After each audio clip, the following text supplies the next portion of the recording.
Empezamos en el primer bloque a esbozar un poquito esta cuestión de esta cultura de la cancelación y hablábamos digamos, de que las redes sociales son muy propicias para esta cancelación. Pero nosotros lo hablábamos desde nuestra percepción, pero hay alguien que viene observando esta modalidad, si se quiere, desde hace mucho, y estamos en comunicación telefónica con Gabriel Batalla. Él es autor del libro La cultura de la cancelación, del juicio público a la era de clickbait. Hola Gabriel, ¿cómo estás? Lucía y Federico te saludan. ¿Qué tal, Gabriel? Hola Lucía, Federico, ¿cómo están? Muy bien, gracias. Gracias por atendernos. Bueno, vos venís viendo este fenómeno incluso desde antes que haya una mirada social sobre la cancelación. Contanos un poco, porque vos tenés una mirada muy particular, que es que no es nuevo este fenómeno de la cancelación, ¿puede ser? No, claro, lo que yo hago un poco en el libro es que es un comportamiento humano que está recontramente ya documentado en la historia y que, bueno, que lo que genera ahora es este fenómeno que está relacionado con las redes sociales, donde cambia un poco la dirección y cómo se produce, ¿no? Pero que en sí la cuestión de la cancelación, de la censura, de alejar aquello que es diferente o que nos genera algún tipo de conflicto con ciertas reglas morales, existe desde siempre. Sí, a ver, y te pregunto acá, Gabriel, a razón de lo que estás diciendo, ¿no? Yo interpreto que por eso, viste, decimos cancelación y no prohibición, ni censura, ni nada, digamos, como para darle una figura más particular. Porque lo que yo veo que esto de las redes es como que surge más desde el rumor, la cancelación va surgiendo desde rumores que se van propagando muchas veces, no digo todas, y no así que la censura por ahí era impuesta por los gobiernos y demás, digamos, ¿no? Claro, pues vos, justamente lo que cambia es esto que decía, ¿no? La dirección. Ahora, con las redes sociales, con esta democratización que existe, donde cada uno puede vertir una opinión y a conocer a otro, y esa opinión se puede hacer masiva de alguna manera, el cuerpo social, digamos, la sociedad toma una forma que antes no tenía. Antes tenía, por ejemplo, como bien dijiste, la censura que venía a partir del poder, ¿no? Del Estado o de las iglesias, ¿no? Contra algún tipo de obra, artista, lo que sea, o pensamiento. Entonces, hoy, justamente como la gente tiene esta voz que se hace conocida y que se multiplica, justamente ingresa un nuevo jugador dentro de este fenómeno, que es el de la sociedad. Entonces la sociedad puede determinar de alguna manera que hay ciertas cosas que le molestan o que le incordian o con los que no está de acuerdo, y a partir de ahí hay un espacio donde hay, digamos, oficial, donde también se determina que se está de acuerdo con esa sociedad, ¿no? Claro. Y que deviene en esto, en una censura muchas veces. Justamente es un cambio de dirección, es un cambio de cómo viene la chica, digamos, pero al fin después termina tomando, digamos, la misma... Hola. Se nos cortó ahí. Gabriel se nos fue. Sí, las escucho. Ahí está, porque se había cortado. Justo cuando estaba cerrando la idea. No, les decía que justamente, si bien cambia el fenómeno, cambia cómo se genera, cómo se produce, el fin sigue siendo el mismo, claro, ¿no? Es tapar algo, correr algo del mapa que va en contra de algún tipo de predicamento, ¿no? Uh-huh. Uh-huh. Ahí yo te digo esto que estás diciendo. Yo recién hablaba, en el momento del breve corte que tuvimos, digo, hay poderes visibles, era muy visible, en la época de las dictaduras es muy visible el poder que censura, digamos. Ahora, el poder que cancela esta suerte de acuerdo social para cancelar a una persona que se transmite a través de las redes, hay poderes invisibles ahí atrás, ¿o no? ¿Cómo detecta uno esos poderes? Me parece que son visibles desde el punto de vista que está todo expuesto. Sí. Lo que puede suceder también es que hay campañas de cancelación que surgen a partir de personas que son desconocidas, ¿no? Digamos, vos las redes te producen por un lado esta exposición, pero al mismo tiempo la persona que puede estar cancelando puede ser un alias y claro, por eso te digo, intenciones propias que uno desconoce. Digamos, los campos de trolls existen, claro, no, o sea, claro, no es que... Por eso digo, ahí hay un poder invisible, esto es más difícil detectar, ¿no? Digamos. Claro, el tema es que después, ¿cómo repercute eso? Porque, digamos, no toda cancelación o no toda operación de cancelación que sucede en las redes después termina siendo una cancelación, ¿no? Sí, Entonces sí. Me parece que tiene que ver con un montón de circunstancias y que también van cambiando según el país donde se produce y los temas de agenda de cada país, etcétera. O sea, hay una cantidad de fenómenos sociales que van más allá, que tienen que ver con nuestro funcionamiento, digamos, que hacen que una cancelación sea posible y otra no, según el lugar donde se produzcan. Claro. Hay culturas que permiten más determinadas conductas que otras que no las permiten, digamos, ¿no? Totalmente. Sí. Gabriel, sobre eso te hago una consulta, porque, digamos, en Argentina hubo como un pico grande de cancelación, si se quiere, en 2017, 2018, sobre todo cayó mucho en el rock en esos años, y ahora, a mí me da la sensación, y quiero saber cómo lo ves vos, veo como que ya no se es tan determinante. Pongo un caso random, que es, por ejemplo, Facundo Arana hace poco, que no le cayó una horda de cancelación, sino que hubo como más contemplativo, más como un ida y vuelta. ¿Vos ves que ya hay como una instancia de pensar antes de cancelar o no? Yo creo que tiene que ver con los momentos, ¿no? Digamos, cuando pasó en el rock, explotó todo de golpe, sí. Era un tema que estaba súper callado. Si vos de alguna manera podés hacer un paralelismo con lo que pasó en Hollywood con el Me Too. Claro. Era algo que estaba súper silenciado y de repente aparecieron una infinidad de denuncias, no solo para Harvey Weinstein, sino para un montón de actores, etcétera, etcétera. Entonces me parece que tiene que ver con esa explosión y esa necesidad, esa demanda de sacar a luz algo que estaba silenciado y que era protegido por ciertos estamentos, ¿no? Hoy quizás el debate está mucho más desarrollado, o socialmente el tema ya está muy desarrollado, mucho más instaurado. Entonces hay otra manera de pararse en el conflicto. Claro. Quizás hoy ya no se sentencia tan rápido, sino que también se busca también, digamos, conflictos sociales, que algo se haga de determinada manera y vos tenés otro grupo que lo resiste, claro, ¿no? Sí, entonces, ese grupo que lo resiste hoy también está armado, digamos, estructuralmente, y está armado en su pensamiento de una manera muy diferente que hace un par de años cuando es esto. Sí. Para que a veces te perdemos un poco, te nos vas. Te nos vas un cachito, hay momentos que se va. Pero te pregunto esto, Gabriel, en virtud de esto que estabas diciendo.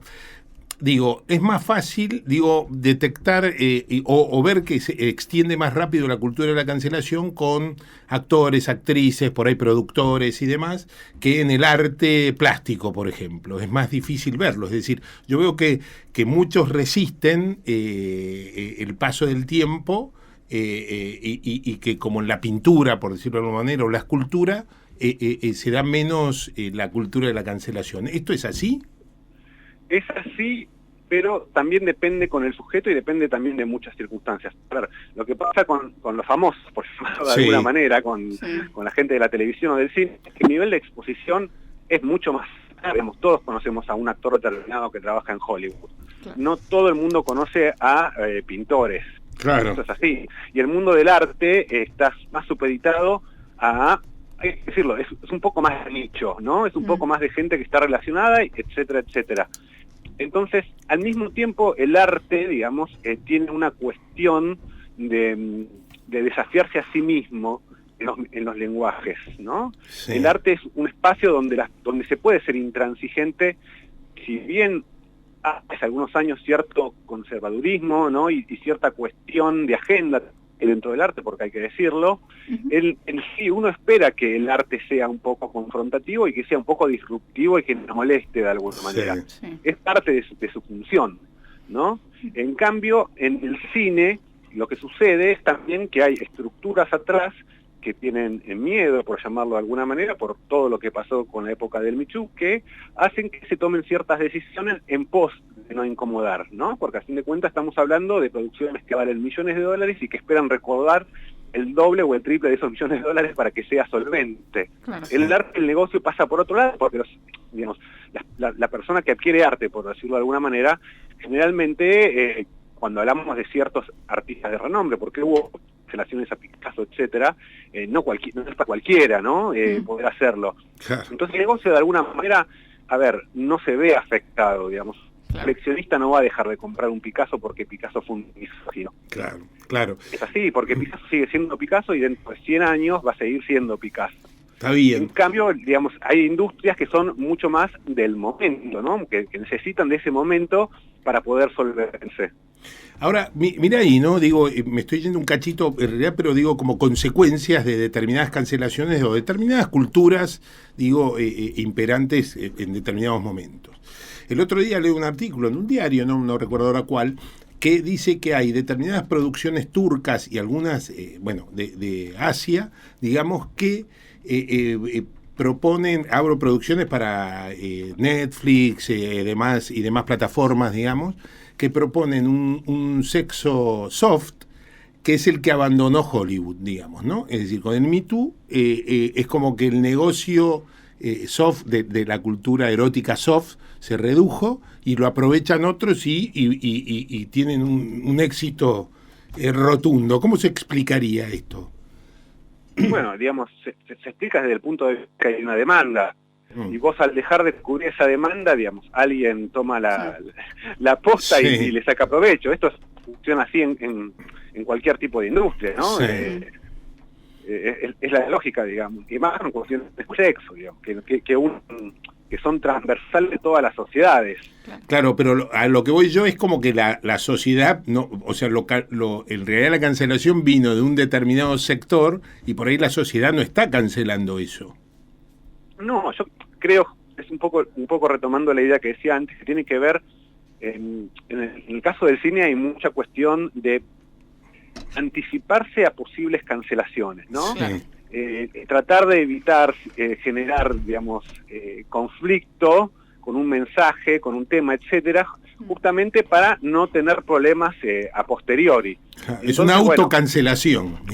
Es una autocancelación, es una autocensura. Claro, ¿no? por eso, lo que llamamos antes autocensura, ahora es autocancelación. Exactamente. Sí, sí. Entonces, bueno, al no producirse dentro de ciertos temas, hay otras industrias más pequeñas, pero que también tienen mercado, que también tienen una manera de ingresar en el mercado más a partir de hoy de las cuestiones tecnológicas, como son estas plataformas, que justamente pueden aprovechar y sacar ventaja lucrativa de estas cuestiones, ¿no? Gabriel, ¿por qué a vos te interesó este tema? ¿Qué fue lo que te llamó la atención de la cancelación como fenómeno para decir, che, voy a investigar y voy a hacer un libro? Mira, a mí me pasó, yo soy editor en Infobae, y me pasó que uno lee diarios del mundo, etcétera, y que empecé a ver casos de personas que habían podido por hacer comentarios en redes sociales, ¿no? Antes de que se dé la cultura de cancelación, digamos. Sí. Y empecé a indagar mucho en ese tema, porque me parecía muy llamativo y me parecía como un fenómeno que hablaba mucho de lo que estaba sucediendo, ¿no? Si estamos hablando antes del Me Too, antes de toda esta sensibilidad que hay hoy, ¿no? Sí. Pero bueno, era algo que ya estaba latente, pero que yo empezaba a ver que tenía que ver justamente con ciertas cuestiones culturales que pasaban en cada país, ¿no? Claro. Entonces, lo primero fue por curiosidad. Sí. Qué curiosidad, digamos, Claro. de lector, a empezar a recopilar y ver estos temas. Y después, bueno, se desarrolló toda esta cuestión que ya tomó otra, digamos, otro cariz, y que de alguna manera sigue estando, o de alguna manera no, sigue estando relacionado a las cuestiones de cada país. Como les decía antes, hay cancelaciones, hay países que son mucho más cancelatorios que otros. Argentina no es uno de los países más cancelatorios. Pero en Estados Unidos, el Reino Unido, y en Francia, que es un país, digamos, donde históricamente hay como una liberal de los mensajes y los pensamientos, también hay una ola cancelatoria que tiene que ver con muchos cambios sociales y con la manera que los jóvenes tienen de interpelar al mundo, ¿no? Que ya hay ciertas ideas que quizás una persona más grande de 40, 50, 60 dicen que son normales, pero ellos al no haber crecido dentro de un contexto de guerras, dentro de un contexto de muchos conflictos, les parecen que son horrorosos. Claro. Entonces, bueno, hay también una disputa de generaciones, ¿no? En esta cuestión. Claro. Bien. Claro. Digo, yo hago la última de mi parte. Digo, yo comentaba en el primer bloque que hay cancelaciones que uno aplica de acuerdo también a la persona sobre la que cae. Es decir, podría ser el mismo motivo y no cancelar a otra persona que por la misma razón. Esto también pasa. ¿Se entiende? Sí, sin duda que pasa. por eso es un poco que depende de cada caso y depende de cada país, ¿no? A ver, y también depende del grado de cuándo sucede, ¿no? O si querés llamarlo de alguna manera. Y con las sociedades y también con la industria que hay detrás. Hay artistas, no sé, en la música, por ejemplo, hay artistas que han sido cancelados, se han dejado de pasar en la música, en el caso de Michael Jackson en Estados Unidos es el más paradigmático. Claro. Pero los discos de Jackson siguen vendiendo. Michael Jackson sigue siendo un artista que hace ganar millones de dólares a la industria de la que no la van a dejar pasar fácil. ¿Qué sé yo? Claro. No, el caso de J.K. Rowling, que es la persona creadora de Harry Potter, ¿no? De ser la persona pública más...